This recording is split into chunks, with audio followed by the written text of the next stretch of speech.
Boa tarde a todos, todas e todos. Eu venho aqui, em primeiro lugar, tocado pelo horror que é a cada dia ver as atrocidades que Israel comete em Gaza, mas também na Cisjordânia, e nos ataques que fez a cada país vizinho. Também tocado pela resistência do povo palestino, que continua, apesar de tudo isso, se erguendo em luta, mas também sorrindo, mantendo a sua luta pela vida e que serve de um exemplo para todos nós em todo o mundo. Eu venho aqui representando uma posição que foi votada na maior instância deliberativa do meu sindicato, Sindicatos Petroleiros do Rio de Janeiro, depois também votado na maior instância da Federação Nacional dos Petroleiros, que nas duas instâncias votamos que somos contrários ao envio de qualquer gota de petróleo do Brasil a Israel. Fizemos também em maio uma carta conjunta com a Federação Única dos Petroleiros, são duas federações que existem, uma carta dirigida ao governo Lula solicitando justamente o fim desse envio. Espero trazer aqui ao público, mesmo sendo um dos últimos a falar, informações muito importantes de como chega esse petróleo a Israel e assim trazer à luz coisas que as empresas sabem e seguramente também o governo sabe de como chega esse petróleo ali. Falo também com a dor que é de quem tem no seu uniforme, além da bandeira do Brasil, o nome Petrobras bordado, como fruto da luta dos trabalhadores e do povo do nosso país, saber que uma riqueza do nosso país, extraída pelo suor de brasileiros, muitos deles que passam semanas em alto mar, longe de suas famílias, tenha como um destino um genocídio. Isso traz também uma dor a nós petroleiros, e eu queria então aqui contribuir com algumas explicações de como isso acontece. Mas antes disso eu queria falar, foi dito aqui pelo senhor embaixador que esteve presente, como a prioridade é a ajuda humanitária.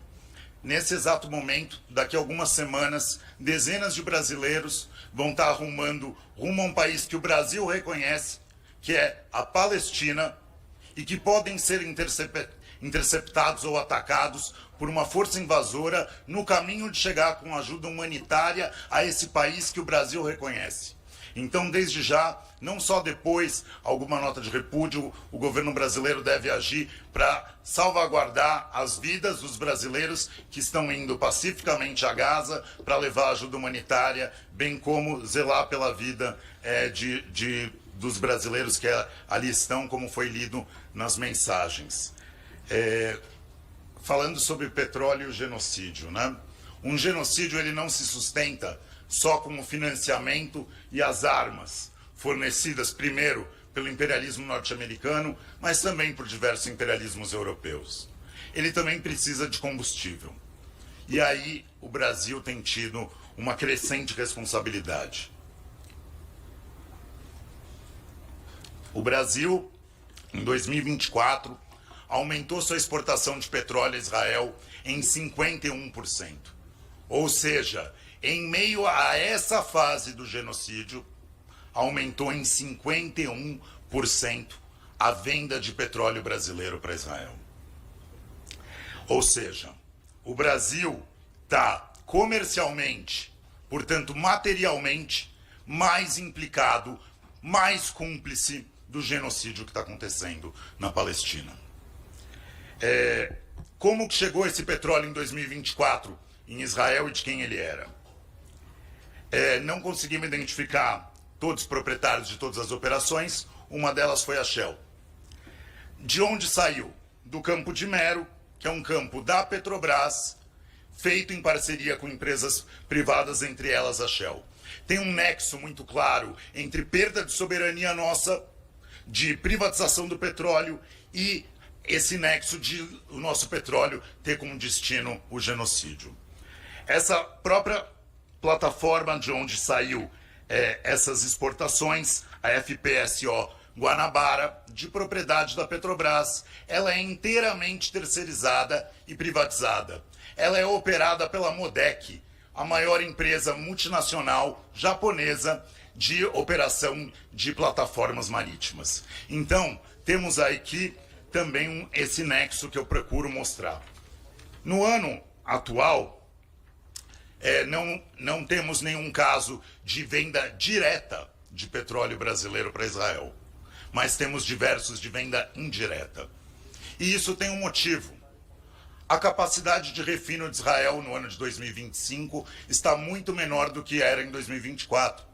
Isso tem a ver com o dano à refinaria de Haifa, como retaliação à agressão sionista que o Irã sofreu, e por paradas de manutenção na refinaria de Ashdod. Então Israel está importando mais derivados e não petróleo. E aí entra o caminho desvio de como o petróleo brasileiro segue chegando para abastecer, tornar possível o genocídio. Petróleo esse que vai ter como destino os tanques, os aviões, os navios de guerra, as colônias das ocupações israelenses. Um dos principais fornecedores de Israel, de derivados para Israel, é a Itália. A Itália, no mês passado, chegou a mais de 50% de todos os derivados que Israel importa.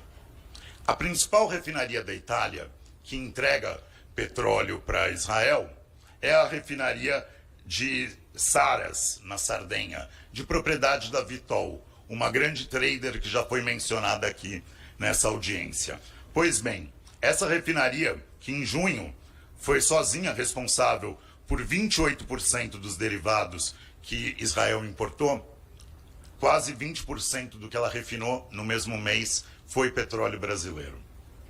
Isso é informação que um trabalhador consegue encontrar. Sabe-se muito mais o que poderiam saber as empresas e o governo brasileiro. 20% da principal fonte de derivados para Israel no mês que ele não estava conseguindo refinar petróleo pelo dano na refinaria, veio de uma refinaria que consumiu petróleo brasileiro. E de onde veio esse petróleo brasileiro que fez um pit stop na Sardenha antes de chegar em Haifa? 33% dele foi da Petrobras, 67% da Equinor, estatal norueguesa que opera no nosso país. Ele veio da plataforma P62, que é operada pela Petrobras e é de posse da Petrobras, e da FSO Cidade de Macaé, que também é de propriedade da Petrobras, porém, tal como a que eu já citei antes, ela também é terceirizada e operada pela multinacional Modec.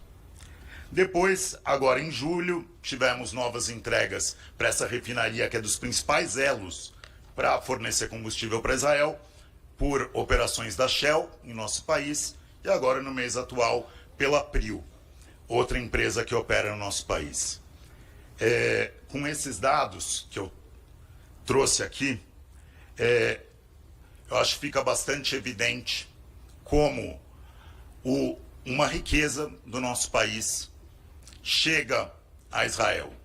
Chegou diretamente, como os dados de 2024 da ANP mostram, um aumento de 51%, um aumento da implicação brasileira no funcionamento da máquina de guerra israelense.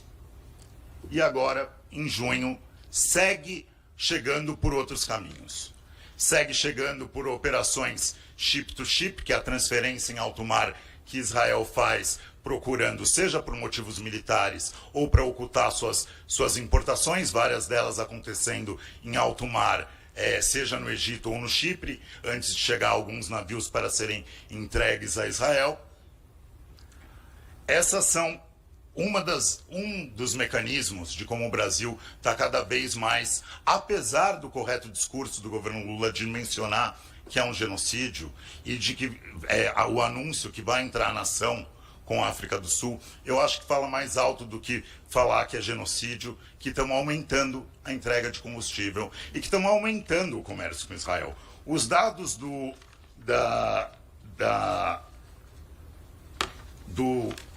Ministério de Desenvolvimento, Indústria e Comércio mostram que as importações brasileiras até julho, se a gente anualizar elas, são 14% maiores do que no ano passado. Ou seja, a cada ano vamos aumentando o comércio, vamos comprando mais mercadorias também de Israel, aumentando o nosso financiamento a empresas envolvidas no genocídio.